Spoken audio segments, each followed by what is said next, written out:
Bien. En este video voy a compartir con ustedes cómo ver algunos de nuestros desafíos actuales desde el punto de vista evolutivo ayuda a encontrar explicaciones y a generar estrategias, ¿no? Para subsanar este desfasaje.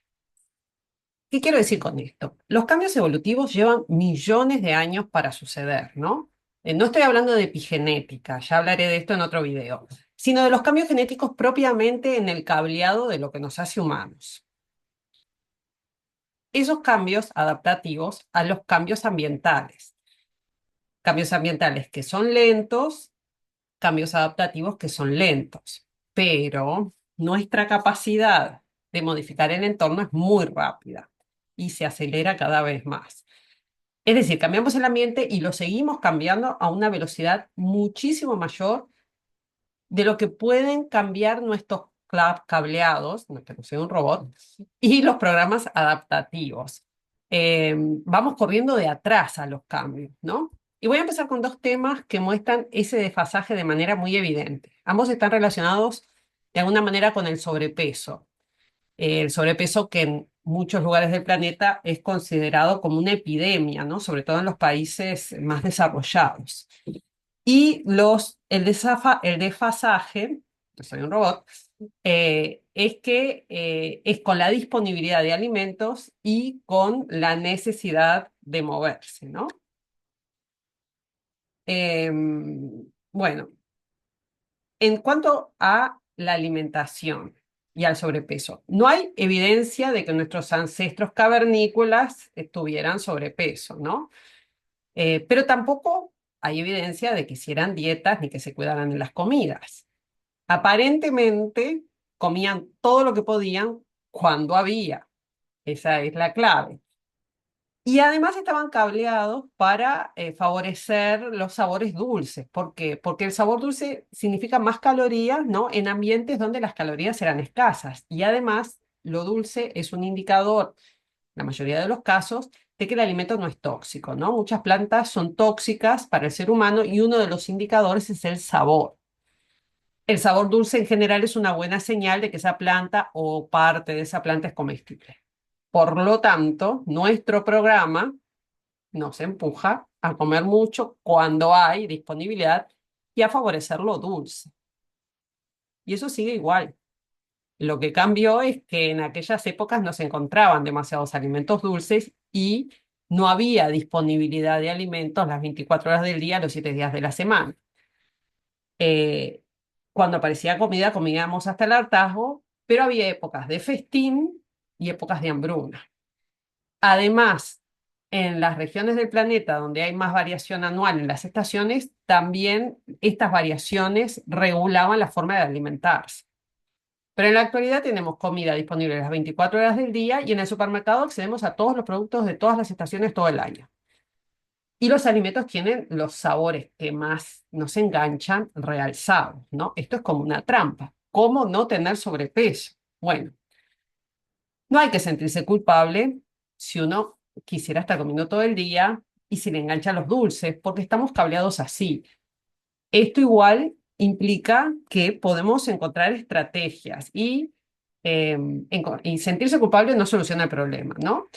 Y las estrategias podrían ser, por ejemplo, limitar los horarios de alimentación de forma voluntaria o ponerle un candado a la alacena y a la heladera o a la nevera para no poder acceder a los alimentos.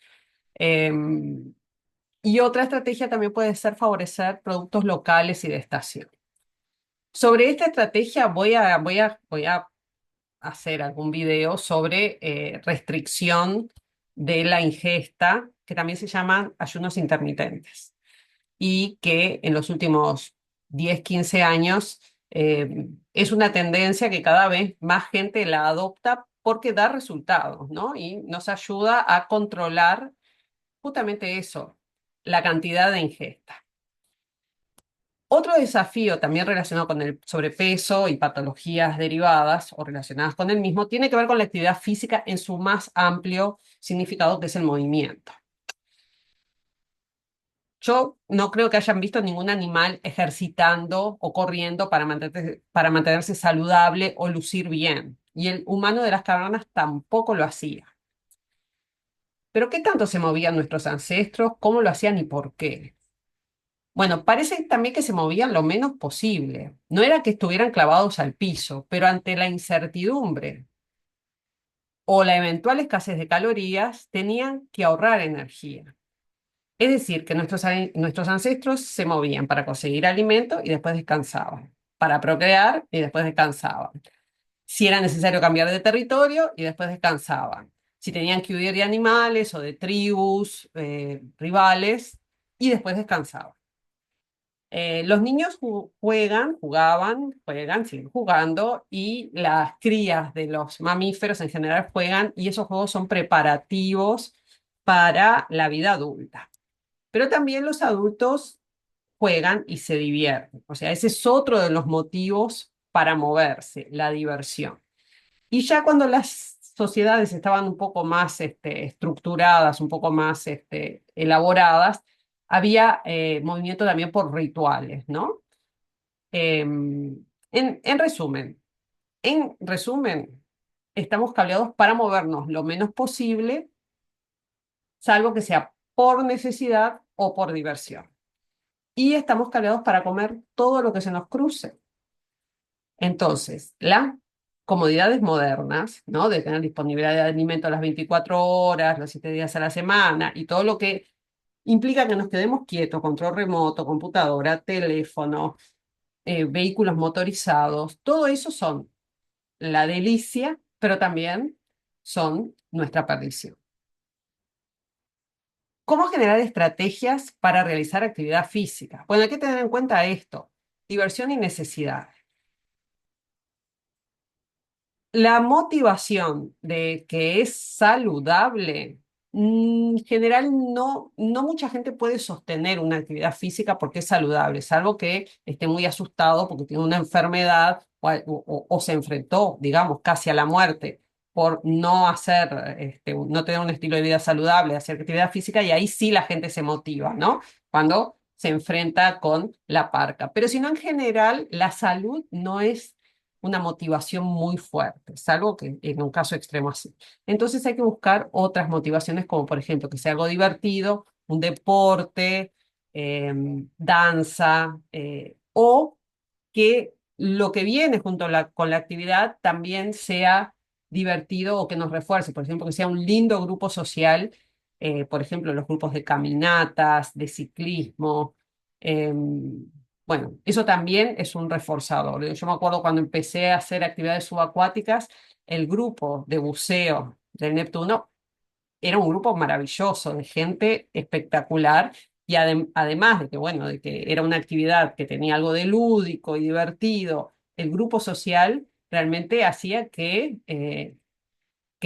durante años se sostuviera la actividad y se sostuviera el grupo, porque reunía todas estas características. Era divertido, generaba un grupo social, contacto con la naturaleza. Bueno, ese tipo de cosas son las que uno puede sostener en el tiempo.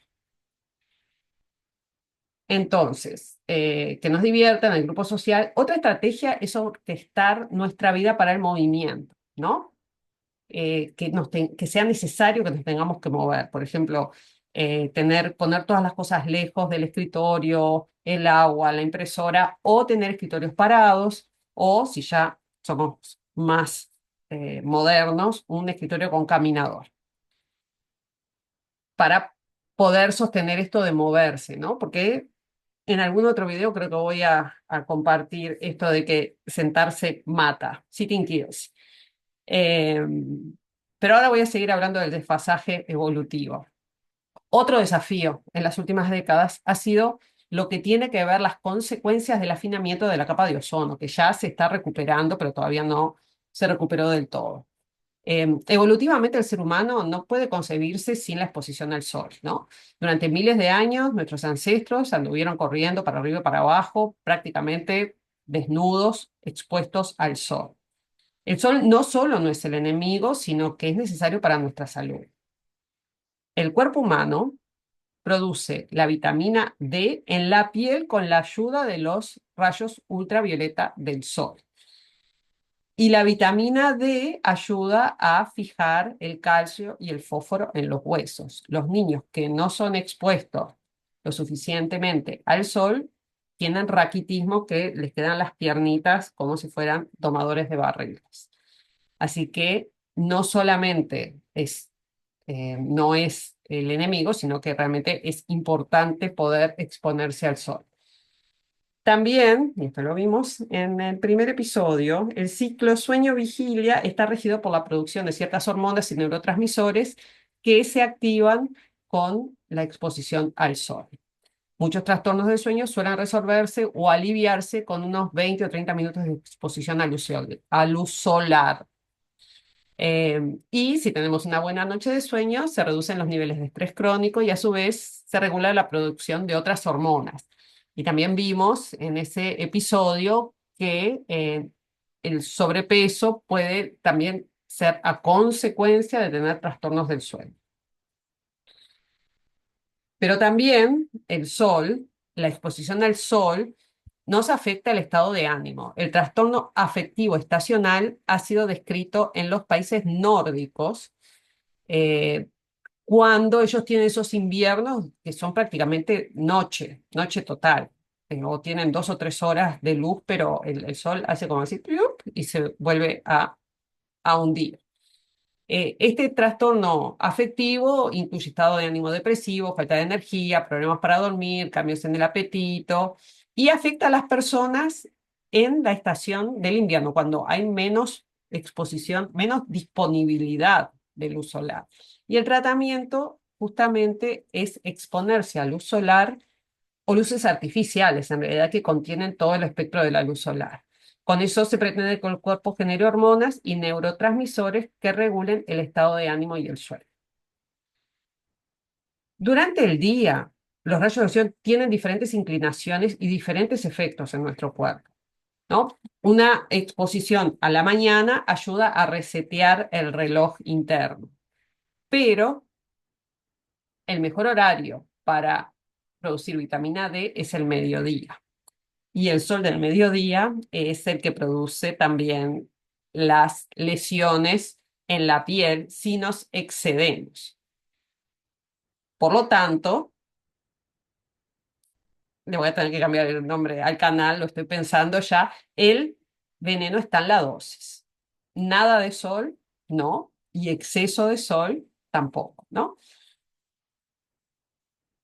Por eso, tras algunos años de una fobia casi globalizada al sol, donde nos teníamos que cubrir con bloqueadores, de estar todos tapados, nos hemos dado cuenta de que esto ha generado varias deficiencias y trastornos hormonales, anímicos, de sueño, etcétera. Y hoy entendemos que la exposición moderada no solo es recomendable, sino necesaria.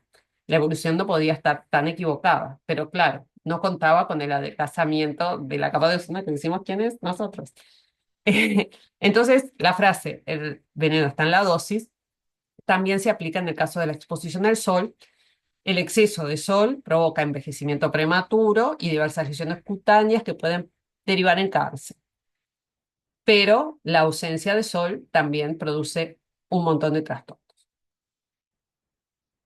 En resumen, en lo visto hoy, voy a hacer una segunda parte de este video de desfasaje que va a tener como tema principal la respuesta de estrés y cómo ese desfasaje nos afecta y cómo tenemos que generar estrategias para minimizar las consecuencias negativas de ese desfasaje. Pero ahora voy a hacer el resumen del episodio de hoy. En cuanto a la alimentación, para minimizar las consecuencias de este desfasaje, recordemos que nuestros ancestros, no soy un robot, pasaban por periodos de festín y hambruna. Por lo tanto, una estrategia puede ser restringir los horarios de ingesta, también llamado ayuno intermitente, que era un video más adelante.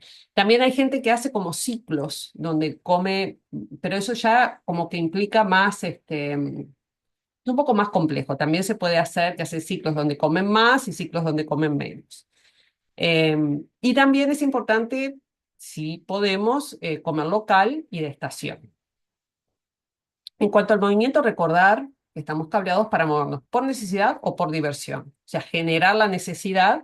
eh, ¿Recuerdan el capítulo sobre las zonas azules? Todos los habitantes de las zonas azules se mueven por necesidad, hacen cosas necesarias en la vida, jardinería, huerta, tareas de la casa, eh, se trasladan a pie, suben escaleras, suben montañas, no van necesariamente al gimnasio. Ir al gimnasio está bien, pero moverse por necesidad todo el día sería como la clave. Y por diversión, ¿no? Esas son las dos motivaciones más que hacen que uno pueda sostener la actividad física. Y en cuanto a la exposición al sol, recordemos, el veneno está en la dosis.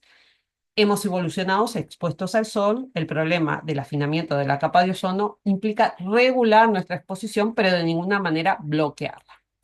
Así que bueno, por acá termino.